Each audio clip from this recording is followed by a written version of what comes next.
This last subject is really important to me, and it's kind of come up in different ways today about how do we lift others up, how do we lift up others as we do our work too. So before we get into that conversation, let's do some short introductions about who you are and what you do. Is that okay, TC? Sure. You start first. Yep. I'm David, also known as TC Ellis, and I'm a kid that grew up in St. Paul in the neighborhood. Did bad, did good, and I'm blessed. I'm living a dream. I started the high school for recording arts, and life is good. I'm thankful. And you were a performer? Oh yeah, I was a performer with Prince. I was actually the first hip hop artist on Paisley Park, and I recorded an album, True Confessions, and I also produced on the movie for Graffiti Bridge, and I performed in that movie with Prince. And also, I grew up with Prince. We've known each other since we were 9 or 10 years old. Yep. Thanks.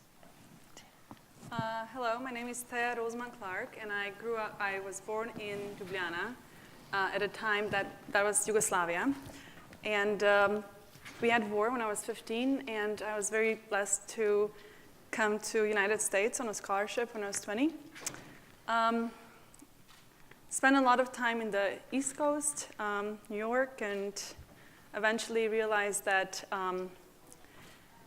my journey is an asset, and I co-founded a nonprofit called Green Card Voices.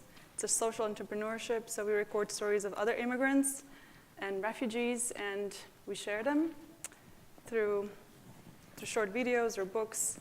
And my husband's from here, and I loved Prince without even knowing where he was from, even in Yugoslavia. And my undergrad was in a tiny town in Eau Claire, Wisconsin, and then I did my postgrad in New York City. So when my husband was like, you know what, I think we should move back to Midwest, I'm like, I'm not going back there. But he's like, Prince is from Minneapolis. I was like, is he? So I was like, okay, maybe I should consider it. So yeah. Hello, everyone. My name is Pete Rhodes. I've been here since, I'm originally from Chicago, where we do it big. So I'm glad to be here. I own and operate a 24-hour commercial cable network. It's called Black Music America, BMA Networks, channel 937 on Comcast. We call it the Mountaintop Channel because it's literally the last channel on this whole daggone system. But like my mom said, we're on, so don't worry about where you're at. So yeah, and Prince was a supporter of things that we've done, and originally produced the annual Minnesota Black Music Awards, awards program that's would spotlight artists in all kind of genres, and he was a big supporter of that program as well. So just a regular type guy, hopefully doing great things to expand our community through our platform. So I'm glad to be here today. Thank you. Hello, everyone. My name is Houston White. I'm a young kid from North Minneapolis, trying to figure out how in the world I got on this stage with these heavy hitters. My mom always told me when I was young, you know, just be you, and your gifts will make room for you. And that's what I've tried to do. I own a barbershop in North Minneapolis and launched the Black Excellence clothing line. There was no intent to capitalize on what was happening in the world at this time. This actually came about in 2012 after hearing Watch the Throne. And the song is called Murder to Excellence. And they talk about black excellence, opulence, decadence. And I repeated that in a video that I recorded. And the young man that was the videographer put it up on the screen. And so I thought, wow, that's powerful. And it just became something that over time I wanted to put this statement out in front of the world. What does it mean? And why is it necessary? So I'm really happy to be here. Prince is a symbol of black excellence, white excellence, just musical and an excellent person in what he did, and that's what I'm striving for. So happy to be here. Thank you. Yeah, this is a group of heavy hitters, including you, so thanks. So this topic about how do we lift up others, I think it has to do with both individuals and community, and we'll kind of go back and forth around that today. I know all of you, so I might ask some off-script questions if that's okay. But I wanted to talk about, I mean, I think most people who are here and who are drawn to Giant Steps have some desire to support others, right? But I'd like you to talk specifically if there was a moment where you knew, because you're all doing lots of things, you all have very marketable skills. So was there a moment when you said, like, I'm gonna make a commitment or I'm gonna make a decision to take, you know, this career path instead of this career path? I think for you that was very like delineated, right? Or that, especially you two who have businesses, to say, I'm running a business, but I also wanna make sure that either I use my business in this way. Can you talk about, was it a point, was it a single decision that you made, or how did you come to that choice, I guess? Who wants to go first? For me, I think I'm a village kid. You know, there were many people who stood in the gaps. I'm a product of a broken home. And my father spent a lot of time in prison when I was growing up, but his brother stepped up and essentially became my father. And so a lot of the things that I learned over the course of my life has been through spending time with adults. My best friend is German-Irish, Harvard graduate. And so growing up, spending time with someone who looks completely different than I and has from a totally different world helped shape me. And it was those one-on-ones with those adults that that's where I learned the most. And so for me, being available to the young kids that come to the barbershop means everything to them. Because I could talk to them, I could tell them, I could point at them, but when I show them, you know, I think that resonates a little more. So. That makes sense. For me, it came as part of my growing up. My mom and my dad, I was blessed to have two in the household to help rear me, my brother, and my two sisters.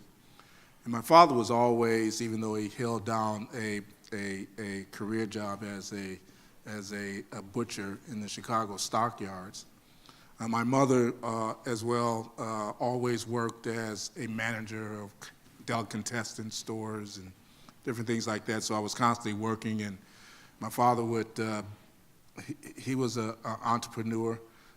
So even though he worked, he, you know, I saw him buy a building. I saw him do a lot of stuff. I saw my mom doing a lot of stuff. My mom had me doing a lot of stuff, working with her. So it just came natural that I was going to be an entrepreneur. And how it struck me really was, I think I was like about 8 years old, and I was asking my mom for some money to do this, and I was always asking for her money. And she sat me down and she said, you know, son, you know, money doesn't grow on trees. And, you know, it's difficult, you know, to give you guys money all the time. So you have to come up with ideas on how to maybe make some money yourself. And that same day, I made a shoe shine box. And I went out, and in that time, all of our neighbors would pitch in. So Mr. Brown showed me how to shine a shoe without getting your sock all polish on it. And everybody down the street would allow me to shine their shoes so I can make money. And I that first weekend I made like $22, and so I was bit by the bug. And so I just kept, you know, even though I've held down so many different kinds of jobs, from insurance sales to railroad worker, to post office bag slinger, to, you know, ladies shoe salesman. I like that job. And so yeah, it just came natural. I mean, you know, that wherever I went, I was going to figure out how to create something so that I can make my own dollars. And I'm proud to say it, you know, 32 years later from being here, you know, I still stick my key in my own door, and that's a beautiful thing. So. That's good. And so then, like, the part that I'm most familiar with is Urban Perspectives, right? So it seems like that show has a definite point of view and purpose, right? About in the community. Can you talk a little bit more about how or why you started that? So you know, with the formation of the cable network, you know, we were blessed to be housed inside of WCCO. So WCCO is one of the top local market stations. I was able to talk them into finally, after, and it really took a long time to talk them into doing a regular show. You know, a public affairs program that spotlighted the amazing people and positive stories that were in our community, as opposed to turning on the TV and seeing, you know, another shooting or this or that about, you know, our communities, all communities of color. So once we talked them into it, we really didn't talk them into it. They figured, say, well, if you pay for it, you can have it. And so we put it together, and it turned out to be a fantastic program for 2 years. We ran the program. We were nominated for an Emmy, but the whole thing there was to talk to people like you and all the other individuals that we've had on the program, some 200 or more guests over those years and over those 2 years, and just see the amazing stories and the positive people that are here in this community, that are here today as well, sharing with you guys. Mm-hmm. Thank you. So Taya, how about you? You could have been, or you are, an academic. What made you go into social entrepreneurship? You know, looking back, I asked myself, when was it that I was happiest? And it was actually when I was in my late teens, working as a volunteer in a refugee camp. I obviously didn't earn any money, and I had to figure out how to make money doing that. But the work that I was doing was, you know, just working with people who over time have lost, just because of the long time they have stayed in the camps, people just didn't see them as fellow humans anymore, and they were stripped of the humanity. So I realized that just by being there and working and seeing them for what they truly are and trying to, you know, empower them and give them voice and try and connect them to outside world and give them opportunities and help them apply for scholarships, for refugee resettlement. I mean, tons of things. That's what really empowered me. So, you know, later on in life, I just had to realize, okay, this is when I was happiest, and I can still do that. I just have to figure out how to make money. You know, United States is a wonderful place for that, because when you are in Europe, or my former socialist country where I was, a lot of the money for nonprofit work comes from the government, and you're very, very limited. You know, what you can do. I was worried it's mine.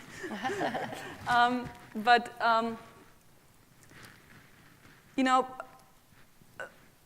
when I first came to the United States, someone just told me, you know, the beauty about nonprofits here is that the only difference between a nonprofit and profit is that the money doesn't go to the people that own the company. Money just goes back in the company. If you make company huge, you can pay yourself more. And you can do all the things you want to do. So I was like, you know what? I'm just going to create a huge nonprofit then. Later on, I also realized, you know what? People don't appreciate stuff that's free. And I also realized, working with immigrants and refugees, they don't appreciate us to begin with. So we first have to empower ourselves. Then we also have to put a price on what's out there. And through our services, through our products, they will, you know, also start to respect us and give us the rightful place at the table. So it was all of that. So I became super passionate about social entrepreneurship. I even went to study it at Stanford, and it's a beautiful thing. Stanford. Smart. So how about you, TC? You were in the business. Yeah, I was definitely in the business, but I think the process of trying to help lift people up and lift the community up really started at home with my family. From being a young child, my mother and father were foster parents, and they were always, my mother would take people to church or help some elderly person change a light bulb, go to the store. That was always part of my upbringing. And that was how I got into the business. There was a young lady who was in a bad situation. She's my sister, Sue Ann Carwell, amazing singer. She was in the street, and me and her used to link up. She used to go out with one of my best friends. I think she was 12 or 13, and we went to a concert, and she had to go to court, and she was in trouble. And I said, well, my mom had did that stuff. I said, I'll tell you what, let me hook you up with my mother. She can go down there and help you out. So I told my mother about her, and she went to court, and the next day, my mother came home, and Sue Ann was with her. And then Sue Ann became part of our family. She was like my sister. And so, as we grew up, we became older. And so I had told somebody, I said, that's my foster sister, and so one day later, she checked me, she said, David, don't say I'm your foster sister. I'm your sister, like that. And so I said, yeah, I get it. And so from then on, she was my sister, That's how I did. But she was an amazing, talented person. Yeah. And so as we grew up, when Prince was courting her, so he was always at our house, and he they were doing music together. She'd come home with these demo tapes and say, listen to this. I always remember she had this one song. She said, me and Prince did this song. It says, get it up, I'll fuck you all night. And so I was like, back then I was like, you can't say that on a record. And she said, well, yes, you can. Listen to this. And she put it in the tape, and I heard her, and she was doing the background vocals. And also I was like, damn. So later on, that song comes out, and it's on the Times record. Yeah. Get it up, I'll funk you all night. So they changed the words, and so Prince grew up with us, and he would come over to the house for barbecue. So she ended up getting a record deal right after him. She was the first one after him signed to Warner Brothers, and I ended up getting into hip hop because I loved rap. And thanks, Pete, because he was an inspiration to us all growing up, because he had the Minnesota Black Music Awards. Still is an inspiration. And that was our chance to get out there. And I got one. And I'm thankful I still have it. But so anyway, as my career went on, I got a chance. I traveled around the world. I went with Prince. I did the movie Graffiti Bridge soundtrack. I just was really blessed, to have him in my life. And it was an exchange back and forth. Even one day when I think I was young, I used to box in the Golden Gloves. So Prince, he was at the Fox Trap, and he had just got a record deal, and he was getting a lot of girls and stuff. And so this one guy wanted to beat him up because I guess Prince was messing with his girlfriend. So anyway, I was a tough guy in the neighborhood. So I was like, you get back. I pushed him away from Prince, and I said, he's helping my sister, and so anyway, that helped too, So later on, as time went on, I was trying to get Prince to let me in with the rap business, and he really wasn't with it. He was like, no, I ain't with that rap, I was like, what are you talking about? This is the future of the music business, me and him always kind of had an unfiltered exchange with each other, and so. Anyway, eventually he let me into the business. I got a record deal, and we were doing things. Things were really going good. And so when he changed his name to the Symbol, that was another process. He gave me a blessing then too. When I signed the record deal and I was negotiating with Warner Brothers, this big company, they had all these different ways of negotiating, and so I'm looking at the royalties, and the CDs were just coming out, and so we had did the movie Graffiti Bridge, and it was time to rap. Prince was like, come on, man, you ain't signed no contract. I gotta wrap this up. You're all in the movie. We had just been going on word of mouth, and so I said, yeah, well, I'm negotiating with Warner Brothers. I'm trying to get my contract together. So he was like, man, listen, just take all the standard rates and don't worry about the other stuff. He said, And I was like, no, I got to do this. And he was like, listen, Warner Brothers, they ain't gonna give you no royalties or nothing anyway. I said, what are you talking about? He said, they got like 5 sets of books. You know, he was like schooling me to the game. I said, no, it says in the contract I can audit their books. He said, you can't audit nothing. You need an army of accountants. And you don't have the money. He said, just listen to me. Do what I'm telling you. He said, tell them you accept all standard rates. All you want is a 3-album guarantee. Out of the 6, he said 3 releases. She says, tell him that. So I told my attorney that, and my attorney was like, well, you know, he was quick. I said, no, just do it. You know, I just went along because Prince, he said, you see who got all the gold records, right? Not you, me, right? So I says, okay. So the deal goes down, and then after we made the movie and released the thing, then Prince goes into slave mode. You know, he changed his name to the symbol, and he really had a strained relationship with Warner Brothers. So when he changed his name, they couldn't promote him or anything. So eventually we all got dropped. You know, they let Prince out the deal. So I was signed his label. That was the end of that. And so, but the thing is that they had to pay me for 3 records that never got produced. And they only had the first record that Prince did to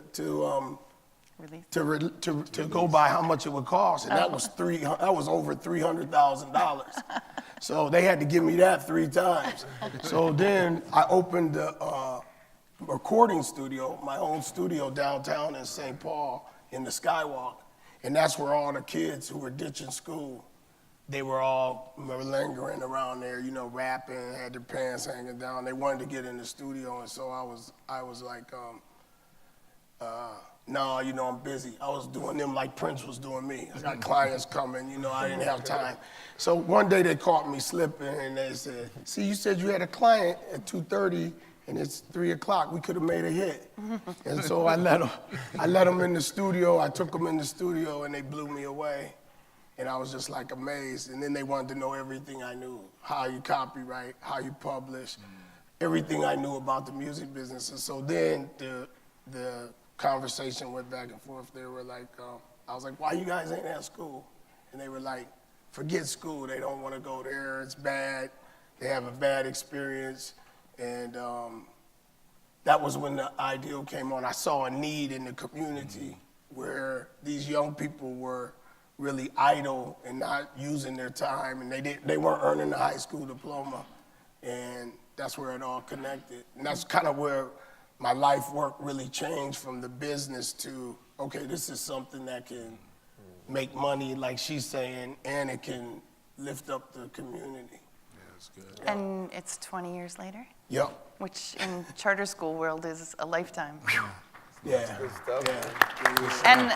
And also recognized by Oxford University and the Harvard School of Education, Yep. which Yeah. also in the education world is a pretty big deal. Right. Yeah. I've been working with the Harvard Graduate School to replicate the program in some other regions in the United States. So it is pretty amazing. So that's another part of this. I mean, I think we all have the intention to lift people up, I hope. Maybe. Maybe that's not a good assumption. But what about when you face some of those challenges, right? Because it's not easy work, right? Starting or creating a nonprofit is not, or a social entrepreneurship venture. You run into roadblocks. Well, usually money is one of them, but it's not necessarily the only one. Can you talk about a roadblock that you faced and maybe how you overcame it? I'm looking at you. Yeah. Oh, okay. So,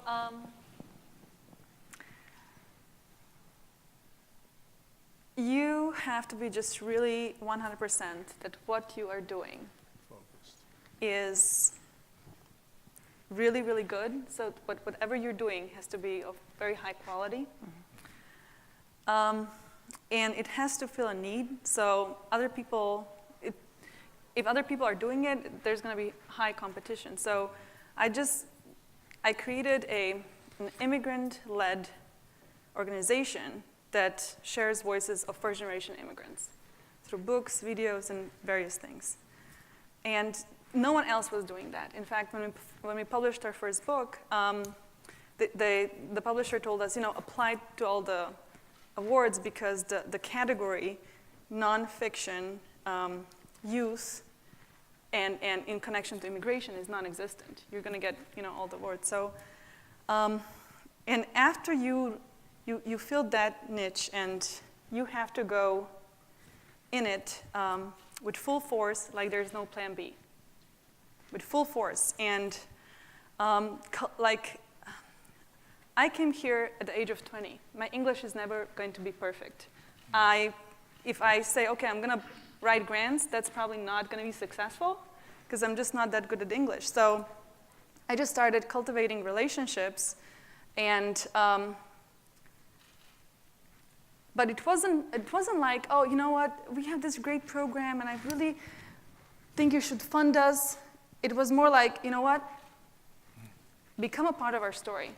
It's long overdue, and there's 14% of this country's population is first-generation immigrants, and we have a voice, and you need to hear it, and media is not portraying us in the right way because the whole narrative is hijacked by politics, and consequent is hate crime, and we have to do something about it because in Grand Forks, Somali restaurants are being burned down, people are being attacked, now, after, the elections and all this, we'll see how it goes, but it's bad enough. So it's not going, whenever I hit a roadblock,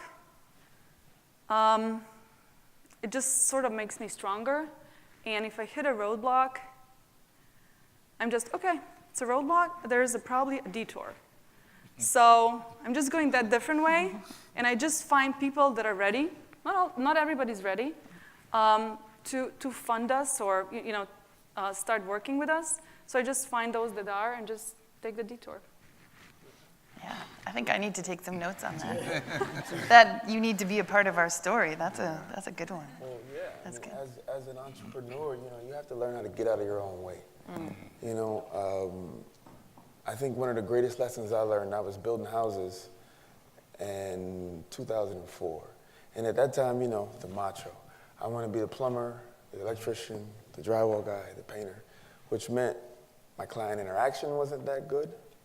It meant my relationship was kind of, because, all of your time is just devoted to this activity, which is what you're trying to show you're good at. But there was a gentleman that came to the job site and says, look, you don't have to be great at everything. You have to know what you're trying to sell, what you're trying to do. Control that narrative and find people who are brilliant in the areas that you're weak and link up and move the story or the business that much faster and further down the road. And when I started to accept that, it's still a challenge. I'm in North Minneapolis. So there's a perception issue. We launched the Animate the Race campaign at the Barber shop 2 Thursdays ago. And what it's about is engaging school board candidates at the grassroots level. We're better to have this kind of conversation than in a barbershop because there's no BS. You know what I mean? You're going to get called out on it if you try to. And so they're saying, okay, the new rung of leadership in the community is the places that we typically don't go. It's not the nonprofit. It's not the church necessarily. It's places that people hang out and that there's a trust kind of thing going on. And so starting to understand that you have value, your story is unique, and just move out of the way, and find those other people who can, Yeah, because there's always going to be roadblocks. From start to finish. You're never going to get past, having to figure out how to get past that part. So, as Tia said, you have to just get focused. Just figure out a spot that no one else is covering, and cover it. I was just watching a young artist outside, Kenneth Caldwell. He was laying out his setup, and I noticed on the T-shirts that the T-shirts that he had looked different from all the images that I see now of Prince. And I said, that's a young Prince there. And he's like, That's the Prince I grew up with. And out of all the stuff that I see out there, I don't see that one. And so he's making a space that nobody else has, and he's attacking it with fervor. And then he has a special deal. It's kind of like a pop-up thing, Buy the T-shirt and you get this. And that's how you had to do it. I had to sell. My first sales were when we had the channel. People were like, cable radio? What is that? You have to have a long cord on your car or something? So I had to figure out, real creative ways to, to sell that station. So, $50, for $50, I'll give you this. And so I knew I had to go sell at least $10, $50 sales every day. So you figure it out. You make it a little step at a time, and you get over where you need to get over. Okay, I got my rent, I got this, and I can buy a little bit of that. So you just make it happen. You never, never, ever get up and say, damn, I can't do it. Because when you say that, that's it. Can't? What is can't? How do you spell that? How about you with some of the challenges you face with the school? Well, my biggest challenge that I've had is overcoming the perception and the prejudice against who I serve. Because the young people who I serve are, over 50% of them are homeless, 90% of them are African American.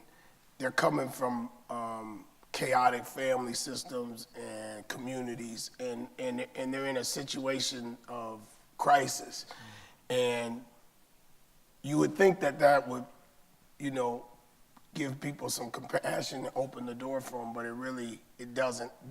My biggest challenge was dealing with policy and education with regards to the system identifying those kids as persistently low achieving, when they weren't. What I had to fight, they designated our program as a dropout factory, a persistently low achieving school. And so I went to the legislature, I went to battle for that issue because it was just simply wrong. These were kids who had already dropped out, were already behind, had been fallen through the crack and left behind, and now they were re-engaging in school because of their passion and their interest for the arts, the recording arts, wanting to basically be into the music business, but also discovering other aspects of manufacturing, distribution, graphic design, photography. There was just a plethora of other ideals that they were getting exposed to. And so I had to really go hard to the wall with, the status quo, saying, no, we're not the dropout factory. Where they came from was the dropout factory. We're the answer to the problem. We're re-engaging the students. And so, we literally had to go against the Department of Education in Minnesota because that designation was attached to federal money from No Child Left Behind that says, for every school you designate as persistently low achieving, we're gonna give you $1 million grant. And so the state, they tried to convince me, they're like, well, look, we're gonna give you all this grant money. I said, but this school isn't low achieving. That's not what the money's for. The money's supposed to go to help other schools. So it went on. Eventually, we got some relief through the U.S. Department of Education, and now we're heading where we're supposed to be. Yep. Right. I just want to add a couple of more sentences. The same thing I'm dealing with, working with immigrants and refugees, and just constant use of EL students drives me crazy. Yes, they are learning English, but that's not what they're about. And for the longest time, so many people that wanted to work with us, they were like, you know what, we love your stuff, but people can't understand other people with accents, so if you only put subtitles, then we can talk. And I'm like, no, we won't do it. You have to try, and you have to get used to the accents. We're not going anywhere. In fact, if you don't come to this country, if you're 12 or older, the way your biology works with speech, you have an accent till the day you die. So, it's slightly frustrating, but yeah, that's the frustrating part of our job, I think. Similar. Yeah. But I think that, yeah, it's an interesting thing, though, because you all, in a way, talked about being in spaces where other people weren't or maybe weren't effective. So, like, hosting the conversations that you're talking about, or targeting, creating things that weren't there before to help that. So that's really fighting to lift others up, right? That's where you have to really go. I mean, you probably didn't think however many years ago that you'd be, fighting with the state of Minnesota and the Department of Education, right? So that's, what's your, I guess, well, let me say it this way. Is there something that you would have done differently in order to make the most of that? Or do you think like learning it as you go is basically how you? It's kind of learning as you go. The problems that we have collectively, where they look at the clientele that we deal with, it's us. I mean, I do black music, and when we were doing the Black Music Awards, they would come and say, look, why don't you change it from black music? Why got to be black music? Why got to be country music? Why got to be rock and roll? Mm-hmm. It is what it is, and I'm not, so you can't compromise your values. Never compromise your values as young entrepreneurs and artists. I was talking with a lady not too long ago, and who oversees arts and culture for the city of Minneapolis. And they just did this huge study about arts and how arts literally makes more money than the NFL. I mean, did you really know that what you're doing combined makes more money than the biggest sports venue in the world, the biggest sports platform in the world? So that means that, if you massage it right, if you take what you're doing and create and don't give up on it, it could do wonders not only for the world that you're giving it to, but for you yourself. So I think, as we look at it, we have to stick up for ourselves, and by sticking up for ourselves, we stick up for everybody in this room and what it is that we do, and how being creative is a good thing. It's not a bad thing. Yeah, and I think it's about, I have this thing with the young guys that I mentor: fail forward. Fail forward. It doesn't matter what happens this time, because all that knowledge that you gain, you use it, and next time you come out and you kick ass. But you can't be afraid. The fear of failure keeps people tied to that tree trunk. And if you don't want to be in corporate America anymore, figure out a way, be smart about it. My wife and I, when we were in construction, we lived in our model house. So we had an advantage, and we didn't carry land cost. That was strategic, because if I carry land cost, that means that I have this huge bill to my lender every month for something that I ain't making a dime off of, just to say, I'm a big builder. It's ridiculous. You got to be smart and maneuver, entrepreneurially, and, strategize, and don't be afraid to try. Just fail forward. You learn. You come back. You kill. Fear interferes. Yeah. That's good. So one question I wanted to ask, because you touched on it, Pete, but it's also the last panel here today. I wanted to talk about, so obviously the work that you do is targeted at lifting up certain people or groups of people, but also what are your thoughts on what we can do for each other, like this community here of artists and entrepreneurs? Do you, have you seen things, have you done things where you felt like that was really useful when I don't know, partnered with somebody? Do you have examples of that, or tips or advice for people? Yeah, that's the best thing. I mean, what we're doing here today is the best thing that you can do. When I assemble a video crew to go out and do something that's like six people who maybe never seen each other before, they know each other, before they leave, I make them exchange cards.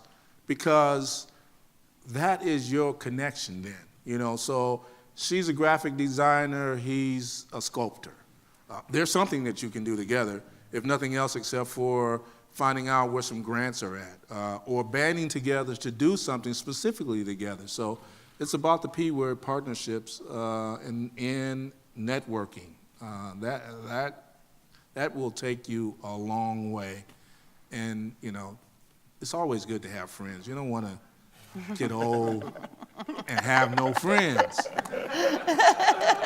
You have no friends, no one will come out to your funeral. No, but it's about friends and partnerships. That makes it work. I mean, that's partly how we've connected. Exactly. So it's time for Q&A. Are there any questions out here? I can barely see. And always ask questions. Yeah. That's another one. Everybody's Always a ask little questions. tired. So I'd like you to talk about this.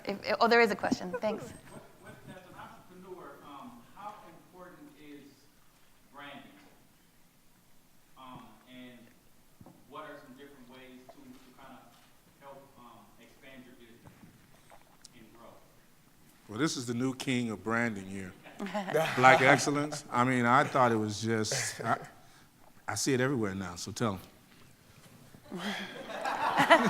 Share all your secrets, please. You know, the most important thing is the story. Yeah. This doesn't necessarily mean anything to someone. Just the writing of this word on a piece of paper or a shirt. What they're buying into is the story, is the fact that we open up our space and there's a local artist that wants to show their work. And we throw an event for them that is, you might want to say it's bourgeois, I don't know what, but it appears to be that this is something special.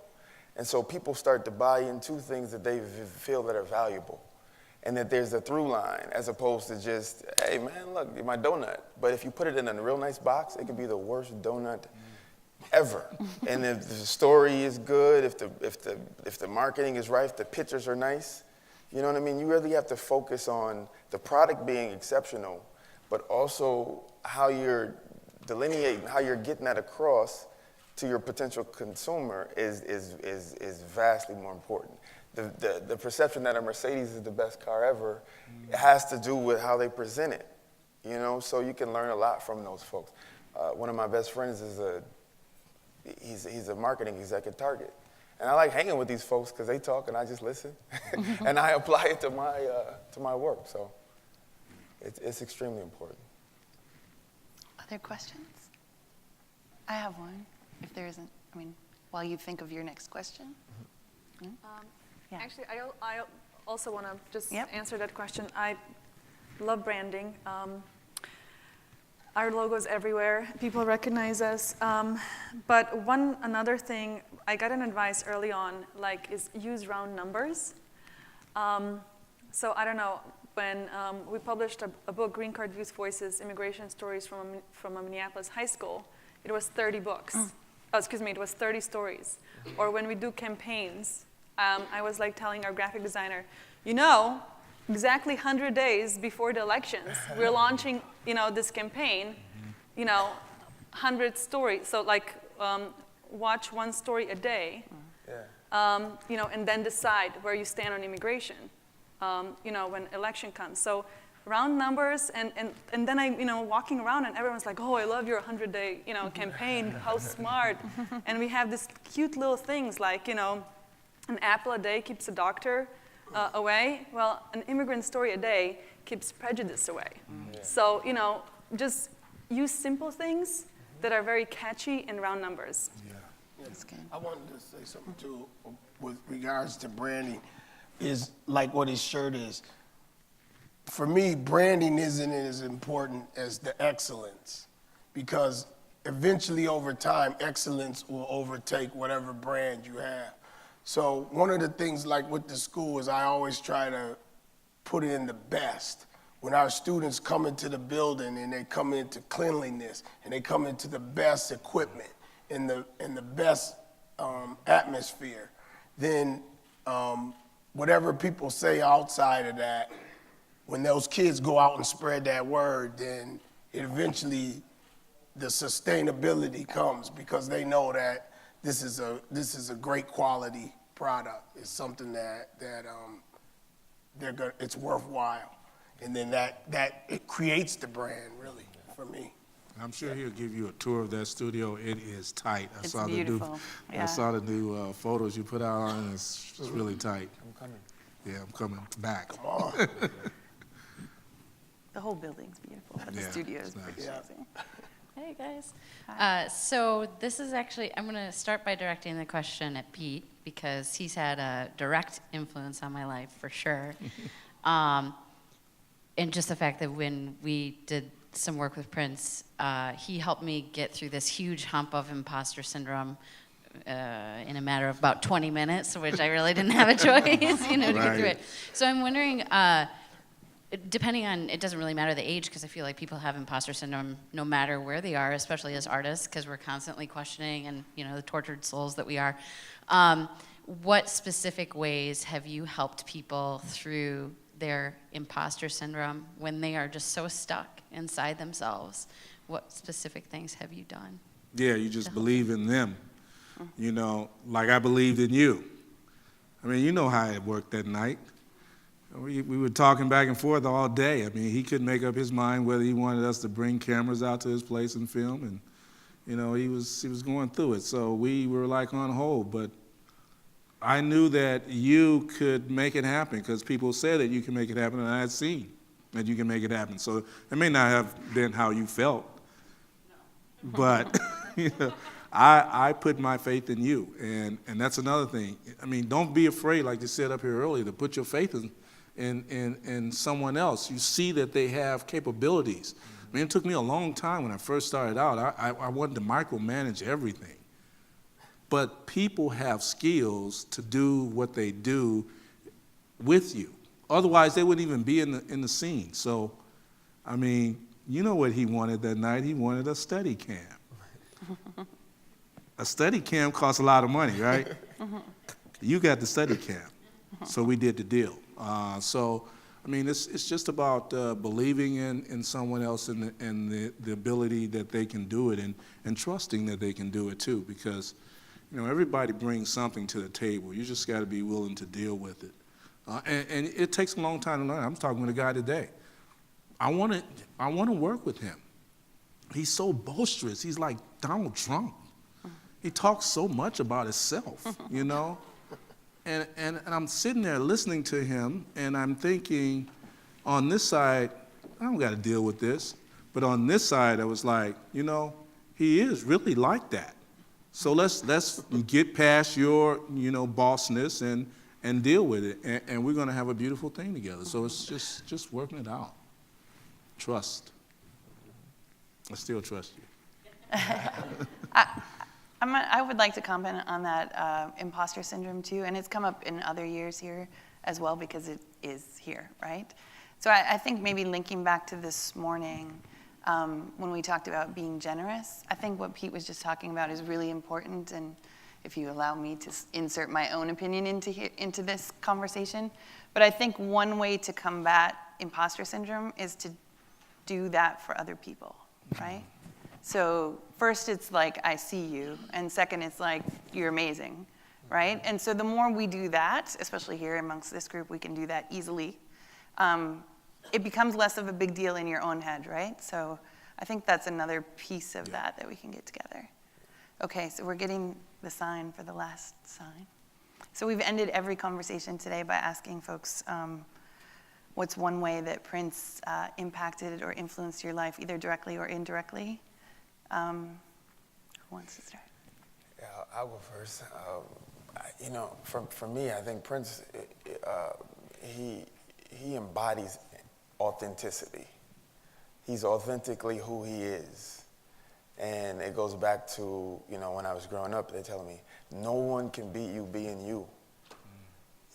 If I'm me, there's no one that can outdo me at that. So I don't have to worry about the competition. And Prince's work, his style, everything was a hodgepodge of his influences, where he's from, and he put it all into this one just tight, insanely great production of just geniusness. And I don't think that's a word, but, you know, I'm inspired by that. When I was a kid and I first came here in 84, I looked on the wall and there's this picture of this cat in a blouse. And I'm like, who is that? I'm from Mississippi, so I had never seen that. You know, and Purple Rain was out and I watched the movie, and at the end, this song, and this dude is like, hee, whatever, I can't sing, but we went to Target and I got a purple boombox, and I was rocking LL Cool J tapes on my purple boombox because this dude just blew my mind, you know? So just being genius, being you, and if you are uniquely you and you get in front of people and do you, you can gain a lot of loyal fans by being yourself. So that's kind of my, you know. Yeah, I think Prince inspired us all. For me, it was his unwillingness to change. You know, when you're in the music business, you see, not that he didn't change with the times, and his music, you know, went through metamorphosis that would allow it to fit. But in the essence, his music was his own style. He created his own style, and spawned everybody else off of that. So his unwillingness to change what the essence of himself was influenced me as an entrepreneur. Even though I'm older than him, I could see that this cat knew where he wanted to go. He wasn't trying to copy after anybody, and even today, I mean, you can't if I don't come up with my own slogan in the earlier days, and even now, I will not take anybody else's slogan. So for instance, we're BMA Networks, BMA, watch what we play. Why watch what we play? Because we're a television network and we play music and a bunch of other stuff. So, you know, so that of all the things that this cat has done forever and a day, just being true to himself and staying in that zone, you follow me, I'm not following you kind of scenario, I think that's powerful and something that each of us can learn from. Not that we're being, you know, really bourgeois or uppity or anything, but just having confidence in what it is that you do and who you are, because all of us are uniquely different. So yeah, growing up in Yugoslavia, I loved listening to American music, like so many of us, but I was also a dancer and danced a lot, and I just, it was a time of music videos and we were so hooked on it, and I would be just amazed to just the confidence and the talent was just so shocking. I was like, my gosh, how can this short man in heels like this still be like so sexy and cool? Like my mind was just so blown. And just the music was phenomenal. And you know, my body is the type of body, I just love to dance, and I hear, you know, all that music in my body. But the last thing you said, you know, just being so bold and so sure of what your talent is and going after it and not changing what you're doing just to satisfy what other people want from you, that's the one thing.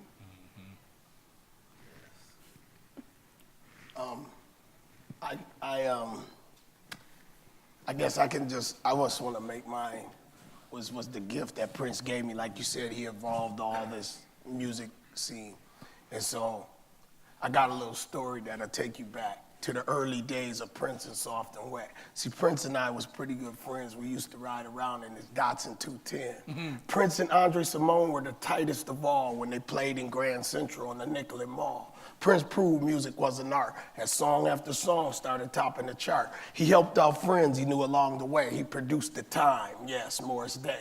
The Time as a whole, unbelievably strong, till Jimmy Jam and Terry had wrote their own song. How did Prince feel? He said, hell no. So Jimmy Jam and Terry decided to go. They do well on their own, like you might guess. Check out Janet Jackson or SOS. Our city gained in popularity with the Prince found cutie known as Vanity. Now I think that was really smart, because Vanity is a real sweetheart. But Prince discovered a new raw queen and used her for his movie scene. But any couple like Taylor and Burton seldom takes a serious hurting. So Vanity jumped off Prince's wagon to do her thing in The Last Dragon. But Prince expanded his music mix with 3 more Slims, Apollonia 6. He also started Sheila E., but she's not from the Twin City. See, all the women in the Twins are bad, so we don't need the real Roxanne. Roxanne, I don't want to be your man. I got a Twin City Slim, and her name is Suanne.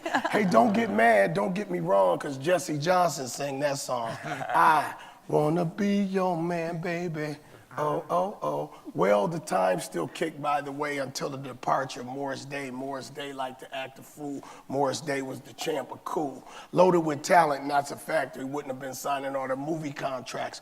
Another gained fame ever since he looked for the girl who's innocent. Alexander's his name and he can blow, so I know he had to be good to go. So now you know without a doubt what the Twins are all about. So anytime you turn on the box, think about the talent Minnesota got. From pole to pole and bay to bay, we're #1 in the USA. Yes,